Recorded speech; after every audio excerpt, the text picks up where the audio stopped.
Parlons religion à présent pour complètement boucler avec cette session d'information sur Info 15 RDC, sa grandeur spirituelle, le prophète Nkonde Polo Dominique, chef spirituel de l'église Lubananzambe,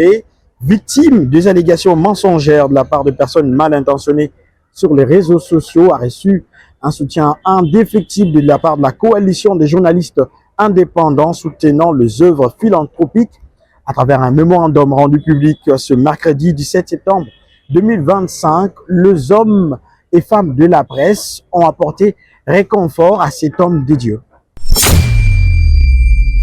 C'est au regard de sa vision basée sur la justice sociale, l'équité et l'amour que la coalition de journalistes indépendants soutenant les œuvres philanthropiques CJSOP a apporté ce mercredi 17 septembre un soutien sans faille à sa grandeur spirituelle, le prophète Nkonde Polo Dominique, chef spirituel de l'église Lubananzambe, victime des allégations mensongères de la part de personnes mal intentionnées sur les réseaux sociaux. Le ministre universel pour la paix, le prophète Nkonde Polo Dominique, à en croire la CJSOP, méritait cet appui inconditionnel car étant un homme de Dieu qui fonde sa doctrine sur la Bible, notamment dans les psaumes 50 au verset 9, dans les livres de Hébreux 13 au verset 8, une doctrine qui est biblique, comment peut-on le combattre? Autrement dit, ces personnes mal intentionnées font la guerre à Dieu lui-même et non à sa grandeur spirituelle. Le prophète Nkonde Polo Dominique, la CJSOP qui reconnaît l'humilité et l'altruisme du prophète Nkonde est ainsi passé par la lecture et les dépôts d'un mémorandum de soutien en sa personne pour démontrer au monde entier qu'un homme qui incarne l'amour comme lui doit être plutôt appuyé et non combattu injustement. Pour cette structure de journalistes indépendants, le prophète Nkonde Polo Dominique mérite non seulement leur soutien, mais aussi celle des autorités du pays. La raison majeure large sa contribution pour la restauration de la paix en République démocratique du Congo et le bien-être des Congolais.